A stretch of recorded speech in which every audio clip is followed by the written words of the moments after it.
Yesterday is history. Tomorrow is a mystery, but today is a gift.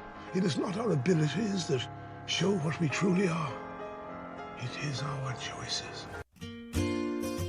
Hello and welcome to Jen Taylor Rerouting, where being rude is never acceptable, but sarcasm is welcome and swearing isn't always a bad option. Let's get started. Hello and welcome to Jen Taylor Rerouting. Today I have a good friend of mine, Johnny Saldivia. Johnny, how are you doing today? I'm doing fine. How about you? I'm very well, thanks. We had a little bit of technical difficulties, but fortunately we got through those. So where are you calling in from today? From San Jose, California. That's right. And now, Johnny, you and I met on a golf course last summer. I wasn't even playing golf. I was observing because I don't know what I'm doing on the golf course. But we were matched up. There were four of us matched up, and we had it was a really fun day. It was. Yeah, you never know what you're going to get when they match you up. So that's right. It was fun. But I managed to, eat a hot dog and have a beer to support you guys. So I feel like I did my job. There you go. There you go. So you and I were talking then, and we've talked since then about, our pasts. You found out that we have a lot of kids, and I did foster care, and you let me know that you were in a foster home. So go back, because you weren't born in San Jose. And tell me a little bit about how you got to be in foster care. My natural mother, my biological mother, she had several kids, and she only raised the youngest one. I was not that one, so I was probably the only one who got put into a foster home through social services in Puerto Rico. So when I was 1 year old, I got put into a home, and I stayed in that home for my whole life. Which is amazing. Yeah. So that's the people that I consider my family, really. Now, did they ever adopt you? No, because my family was very poor, and there was a very stipend for having a foster child, which was, I think it was like $50 or $55 back then for me, and $50 or $55 for my sister, who is not related to me. There's another child from another home, and we both got put in at the same time in the same home. And yeah. So your family, the people that were your foster family that raised you, that you consider your family, took in a little girl from one family and you from one family and raised you guys together. Yes. Did they have any other children other than that? Yes. Biological? Okay. How many kids were in the house? They had 3 of their own. And after my sister and I, they also, she also, because by then my foster father had passed on. She took 2 more kids, already teenagers though. Okay, one of them she had to relinquish, and the other one was, I don't know how many years in the house. I was in the army at the time, and recently I saw a picture of him with my foster sister, who I just call my sister. Right. And I know what people don't understand, like as a foster parent, people always ask me which ones are yours, and it doesn't, all of them are. You don't feel different. The family's kind of an amalgam coming from different places, but it's still your sister. It doesn't matter if it's step or biological or adopted, but for all intents and purposes, so they took in 2 more teenage kids, but you had already moved to the army? Yeah. Okay. Now, so there were 5 of you growing up, and then 2 later on. Yes, 5 of us growing up together, but my foster brothers and sister were much older than us, than my sister and I. By the time we got to the home, they were already probably teenagers. They were probably in high school already, or. Okay, so you weren't as close with them? Oh yeah, I was definitely. Okay. Yeah. I So it was remember when I was in school, I was in elementary school, and I remember my youngest brother was in high school at the time. So he graduated in 69. I graduated in 81. okay. But all of you remained close. Yes, actually, two of them passed on. Only one of their natural children is still living, and he's in South Carolina, in North Carolina. Okay. So you're in this big family of kind of kids from everywhere. Yours, mine, ours, theirs, someone Yeah. else's. Yeah. Hmm. And you Yeah. never felt different. And your foster parents didn't do the adoptions because they would have lost that stipend. I assume that has to do with it. Yeah. Okay. I mean, that's a big deal. And I don't know how Puerto Rico does things differently than the United States. It sounds like it's set up pretty similarly. But It is a territory of the U.S. right, exactly. Yeah. So Yeah. it's not really any different at all then. No, I don't think But so. in the US, it's done by state law. But yeah, I guess Puerto Rico will have its own Right. say So so on some of the things. on some things, but for the most part, it should be the same. And I know when I did adoptions, there was, you could claim a subsidy when you did the adoption, which meant that you could still maintain some of the, like you could maintain Medicaid, or you could maintain some of that money coming in, but not all of it. And there were ways to do that, but that's state to state. And I'm sure it did have something to do with it.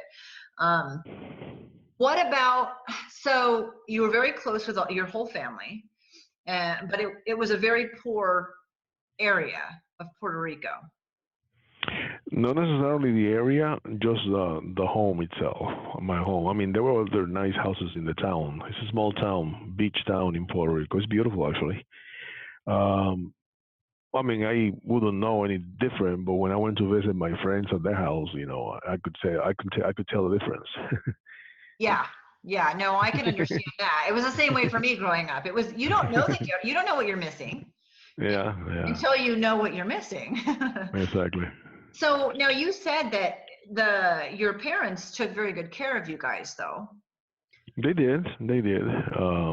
I mean, my mother only had a second grade education, so I'm sure she did things differently. She was very strict and, you know, And your dad, though, did he go to college, or how did he get his, because he was an accountant. yeah, I think he went to college. Okay. Yeah. Okay. And he worked at a mini market. How do you say it? Mercado, un supermercado, or Colmado? what? Oh, colmado, yeah, yeah, that too.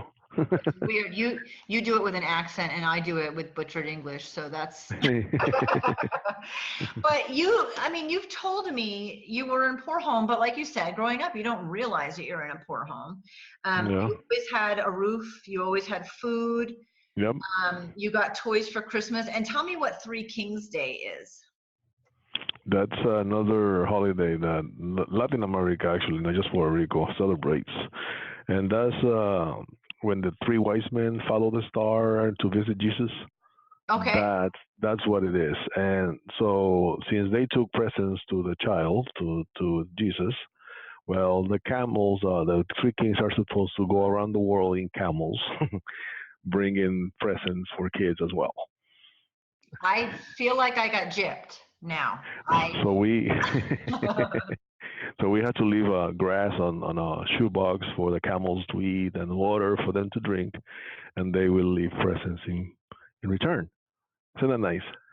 I'm going to start just leaving grass and water out and seeing what happens. But yeah, I mean, I got totally gypped out of that. I wasn't raised Catholic though either. So, Okay. So you were raised in it. The Catholic religion, was it very strict growing up? Well, Catholicism is somewhat uh, strict in some ways, but not really. I mean, there's a confession. You just go through the car wash and wash away your sins. I love that. Yeah. So I mean, I was an altar boy, so I had a good relationship with the priests and everybody there. So It's a town where everybody knows everybody. See, they don't know you, they know your parents, or So you can't get away with anything. exactly. You have to car, you'd have to car wash regularly then. Yeah, exactly. Okay. So now, and we have to realize also that this was foster care. What year did you say you were born? You were graduated in 81. I So was born in '63. 63. Okay, so I was born in Hmm. 70. So we're in that same generation where you could spank your kids and discipline them. And actually, if your parents did, the neighbors' parents would. I mean, we kind of, That's true. Yeah, yeah. that's true. Um, I know in some of the Catholic schools, even where I grew up on the East Coast, the nuns were your teachers, and they used the rulers on your knuckles, and you didn't want your parents to find out because then you get kicked twice because you get it in school and then you get it at home. So Yeah. I'm guessing it was similar where you were growing up. That was pretty common. Yes. You got in trouble, you got disciplined, and it was by whomever was around. Yeah, mainly my mother. She Right. was the very strict one. Yeah. Okay. So what was that like? Because you and your foster sister are only 8 months apart, correct? Yes. Okay. It was tough at times, because we'll get spanked with either leather belt or some kind of tree branch, Oh, uh, nice. something, whatever was at hand, a sandal, of course, a chancla. Uh, yeah, I mean, I think it was a natural thing back then. It still happens nowadays, but not as often. Yeah, less often. Yeah, exactly. And I mean, having kids now where you're really not allowed to spank, I think there might have been a good balance in between the belt and the nothing. Uh, it was not a bad thing to be afraid of being disciplined and have respect for your parents. But, I mean, it was taken a little too far sometimes. So mom was strict. Did she work outside of the home? If she worked outside the home, Yeah. she did at one time. Only she was a great cook. I remember that. She cooked very good, and she one time found a little gig at a one little. It wasn't even a restaurant. It was just the place where people from school will hang out at Okay. because they had empanadas. They had fast food and ices and things like that. So she cooked there for a few months, and people will go and eat their food because she was a really good cook. Okay. But for the most part, she stayed home For the and dad went to work as the accountant at the mini market. correct. And she was real strict. What was your dad like? He was the opposite. He was very sweet, very nice. He would just sometimes he would just lay in bed looking at the window at the moon and stars and whatever. I would lay next to him when I was a kid. He was a very nice man. That's good. Very, And yeah. and I'm not saying she wasn't, but it's very different. yeah, she was Yeah. more the authority figure in the home. Oh, she was for sure. And tell me about Fridays. What happened on Fridays? Oh, Fridays that was the ice cream day. So what was that? Yeah. See, my father used to bring home food. I think every day or every other day he used to bring something, and to get to my house, you had to climb like 61 steps up the hill, and he would just climb that with a box of stuff inside. And Fridays, that stuff included ice cream. So with my sister, I always look forward to Fridays for that. That's a great memory. Now, Yeah. you knew, even though you were a year old, you knew you were being raised in a foster home? No, I found out when I was around probably 4 or 5. I was playing on in the living room, and my foster brothers were there. I don't call them foster brothers, by the way. Um, but I remember a man came to the balcony. That was the first thing you saw when you came in, and then the living room was right next to it. And I remember my brother saying, "That's Johnny's father." And I was kind of like confused about that because I'm like, what Johnny are they talking about? You know? And if it's a me, how come this one is my father? And it didn't click that I had a different last name from everybody else. It just didn't register. My sister had her own last name. I had my own last name. This family was Rodriguez. I'm Saldivia. My sister was Rivera. But it never occurred to me that I wasn't part of the family biologically until then. I don't, I mean, why would it? Being an adult now and looking back, it wouldn't. I have kids with different last names that are, I mean, even adopted, and there's nobody has the same last name in my house. And so you wouldn't have any, that wouldn't be an indication, especially at 4 or 5 years old, that you were different Yeah. biologically. You called them mom and dad. You didn't have any memory before them. I'm sorry? You didn't remember anything before this family, Correct. and you called them mom and dad. Yeah. So Okay. I thought that was my natural biological family. So your biological father actually came to their house. Yep. And was it like your world crumbled down around you? I mean, how was that? No, nothing like that. No, no.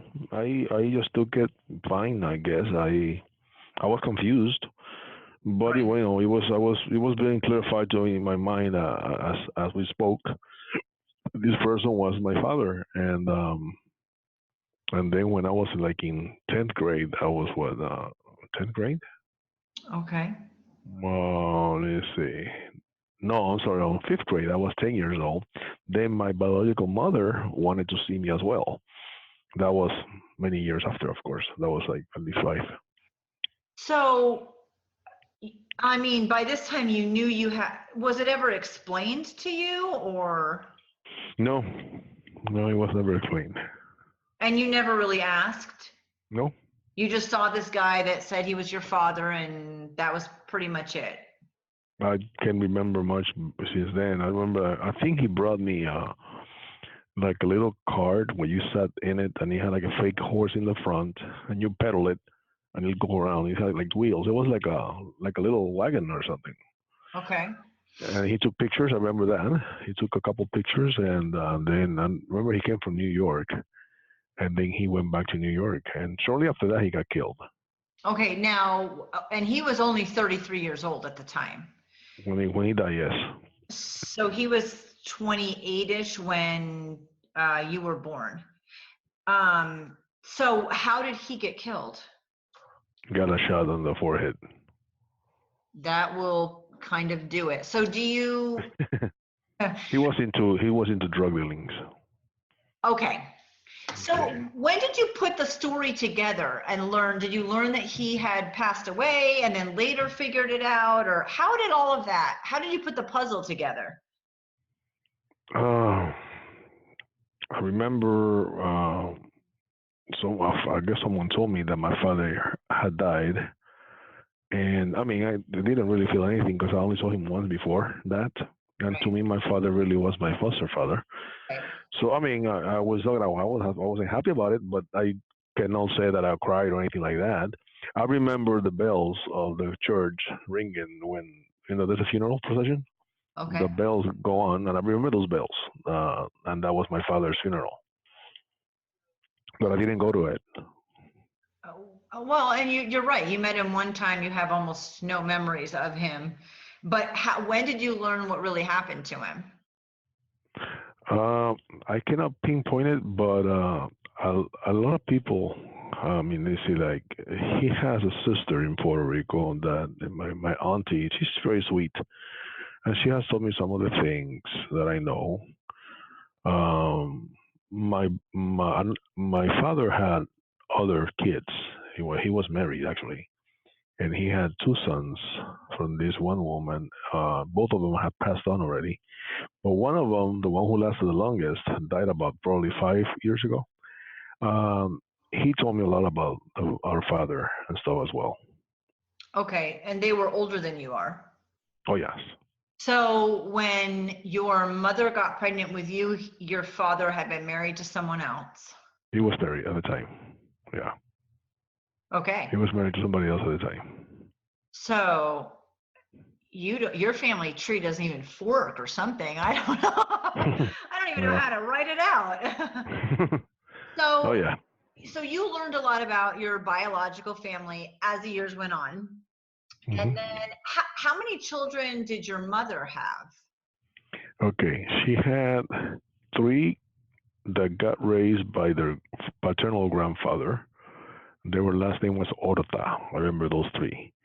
Two out of those three passed on already. Then she had my sister, which still lives in Puerto Rico. Very sweet person, and we. I see her as if we grew up together, even though we didn't. That's how nice she is. She's the sweetest thing. And then her youngest kid, which is the only one that she raised, and he lives in Florida, but I haven't heard from him in years. Nobody has heard from him in years. And who else? Let's see. Mm, That's it. Okay.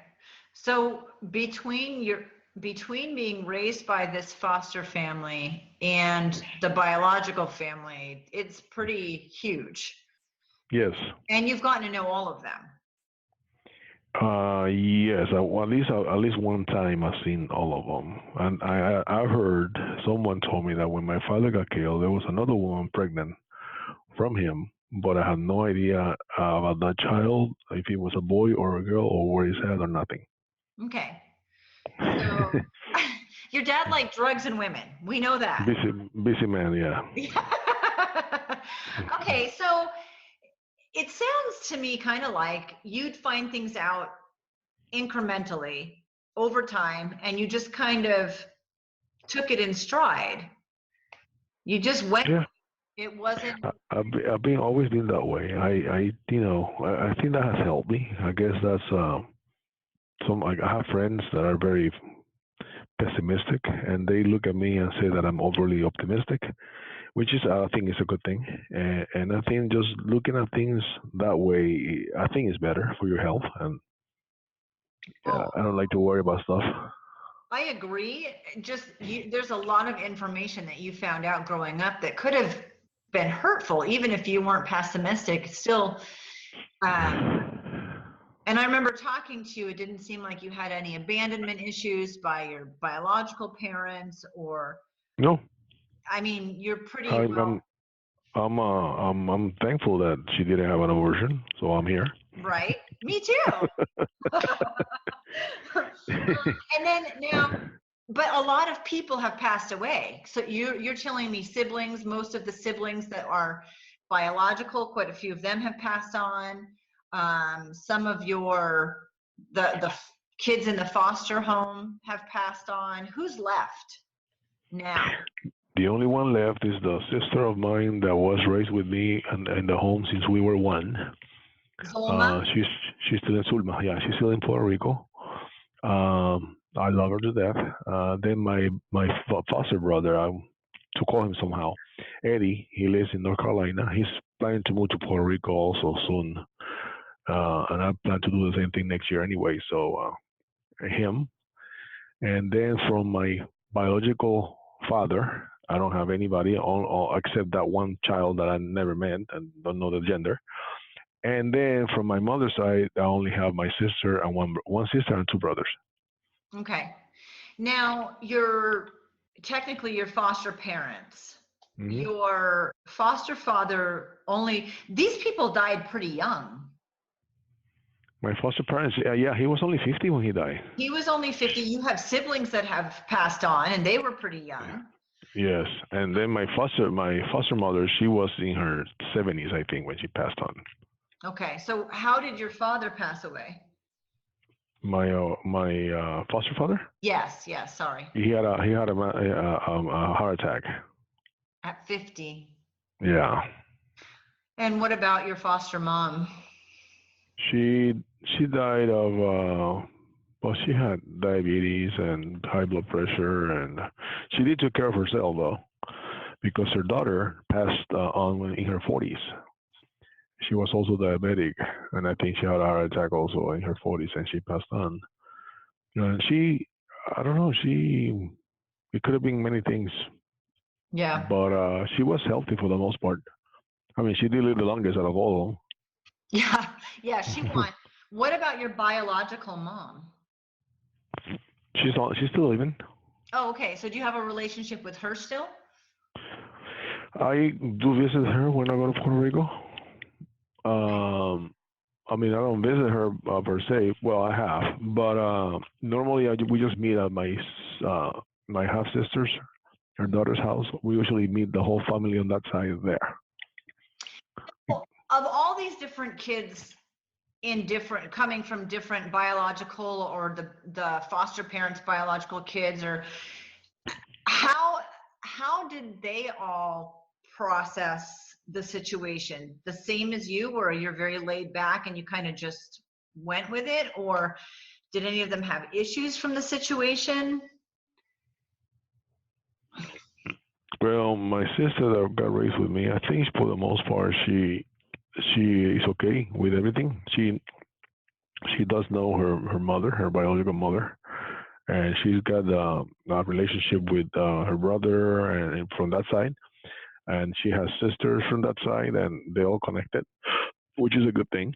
Um, I think my sister, she always felt like she had the worst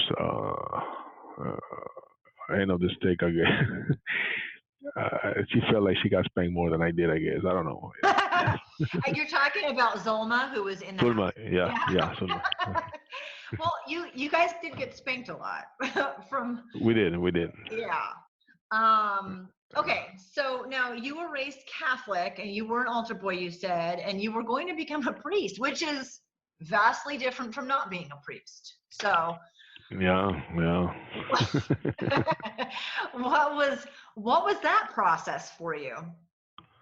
I don't think it lasted that long. I think it was more like influential from this other guy, friend of mine that was also an altar boy. He wanted to become a priest, which actually he didn't either. He became a brain surgeon instead, and he also passed away from a brain tumor, out of all things. Uh, extremely intelligent guy, very nice. So we were very good friends and altar boys at the same time, and we went to some of those like seminars for future priests together and things like that. But I mean, it's not for everyone. No. Looking back at time, I don't think it was for me at all. I don't think I would have lasted anyways. Me either. Not. I don't know you really well, but I think you're a little spunkier than you needed to be. Well, Now, that's a good way to put it. yeah. Did you like that? That was very politically correct. Very nice.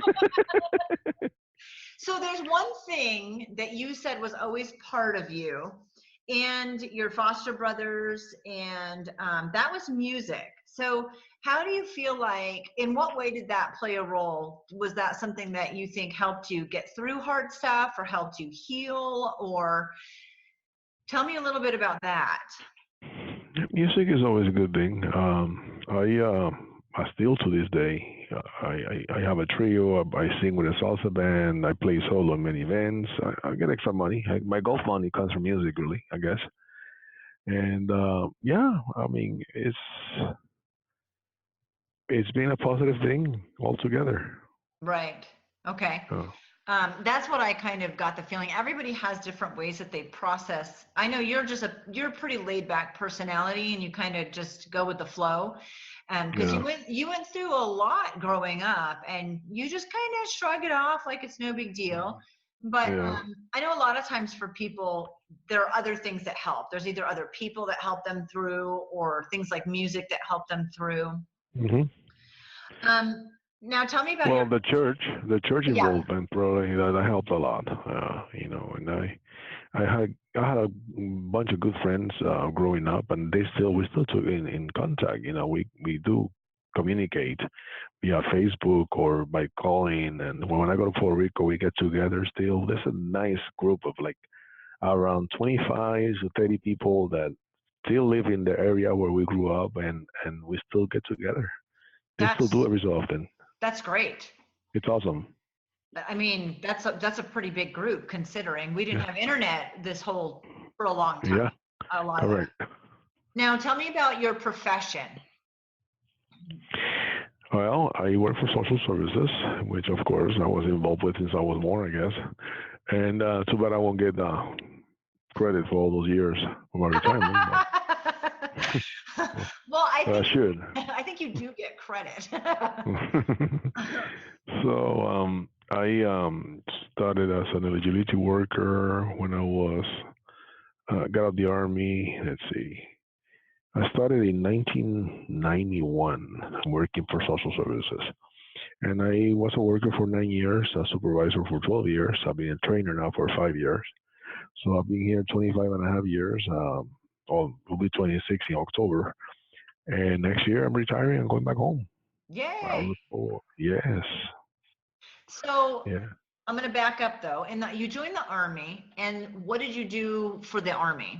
And I how was a long? dental assistant. I was in the army for 9 years. I was a dental assistant. I mean, I could have been many things if I wanted to be, but that's what I picked. I picked going to Germany. I wanted to see something different, and it was. It was a good experience. I was single. I was young. I had a great time. Wow. See, I didn't know that at all. I wouldn't have seen dental assisting at all. So what Yeah. made you switch to social work? Well, there's not really a future on dental assisting. The things that I did in the army, everything requires a license here in California, like taking X-rays and doing cleanings, and for everything you need a license, and I don't have time for that. The only thing that I was gonna get, the only benefit I was gonna get was just dental. I wouldn't get medical, I wouldn't get any retirement, nothing. So I said, no, I got to do something better than this. So I applied for all these for the jobs. I applied for a bus driver with, the city or whatever. I applied for social services, and I applied for, I think it was AT&T or Verizon. I think it was AT&T or Pacific Bell. I don't know, one of those. I did pass the test. Uh, I never heard from the bus company. I don't know why, but then I got the opportunity to take the test for the eligibility work position, and that's here I am still.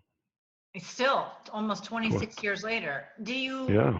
Did you ever feel drawn to it because of how you were raised? Um, Not really. I think I had a friend that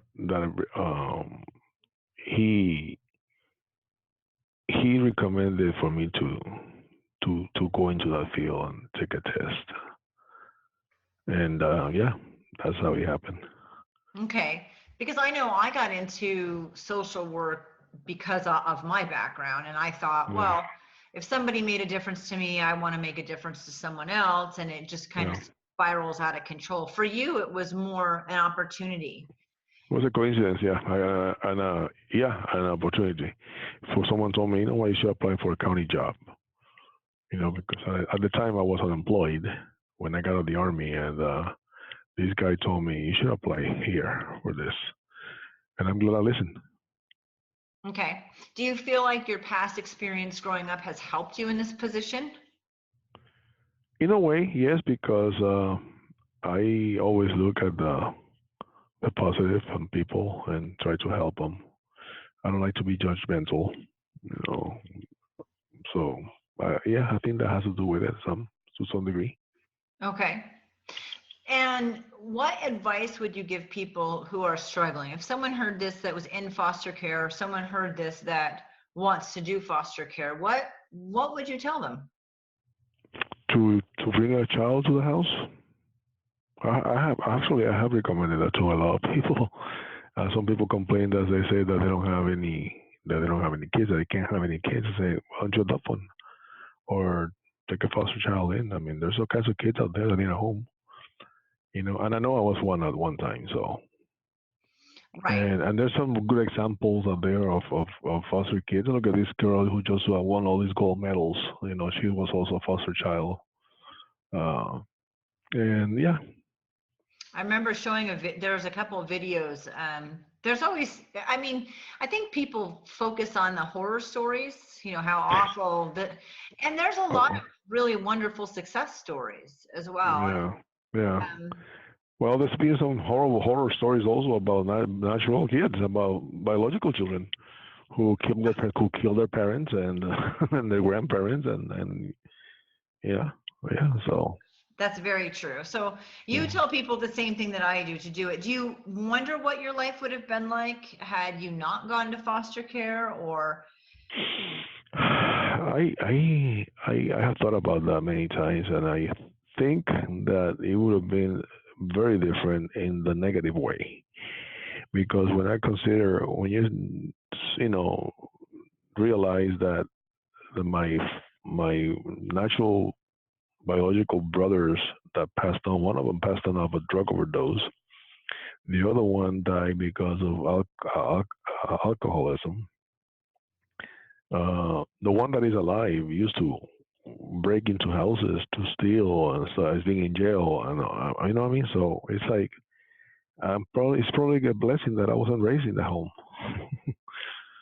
Yeah, I would agree with that. And that's Yeah, not uncommon. So getting yeah. spanked wasn't too bad compared to. No, exactly, exactly. There's always something worse. Yeah. So is there anything else that you would pass on and share to people? Be laid back and optimistic, you told us. Hmm. Is there anything that you would add to get through tough stuff? No, I always just take one day at one step at a time, one day at a time. I I try to enjoy life as much as possible because you never know when it's the last day. And I've seen a lot of people die very young, here at work inclusive. And I tell people you should retire. You know, you losing money.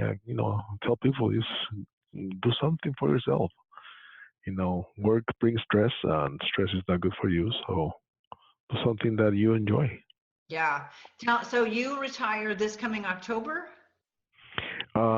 Actually, I'm gonna stop working in March because I always have a couple months of vacation accumulated. My retirement day will be May 23rd, which is 3 months before my birthday, because I get the same thing I would, you know, on my birthday. So that's the plan. And to move to Puerto Rico, I think will be something like August or September of next year. I think should be making that move. Okay. And are you moving back to the same town that you were raised in? If not the same town, around it. It's a very beautiful place. I've heard. See, now I have somebody to go visit there in another. Yes, I was just gonna say that. And you Yeah. know what? There's a lot of Americans living there. A Yeah, lot. that's what I've heard. And you In should my just. town, more than most of the towns in Puerto Rico, Rincon, that area, Aguadilla. There's a lot of Americans living there because of the surfing and the waves, and it's laid back. It's an island. It's beautiful. It's nice. You're starting to convince me. Yes, I hope you do visit us. Me too. And I appreciate you sharing. You have a very unique story about growing up in foster care. And I like how positive it is and how positive you made it because of your attitude. And I think, and also expressing your love of music and taking care of yourself. So Mm. very valuable. Johnny, I really appreciate you taking time with me today. Well, thank you. It's been a pleasure. Thank you so much for listening in to Jen Taylor Rerouting. Like, share, and of course, comment. I welcome input with attitude. Get a copy of my book on Amazon, Hello, My Name is Warrior Princess, or check out my website, jentaylor.net. And if you still want more, sign up for one of my coaching packages.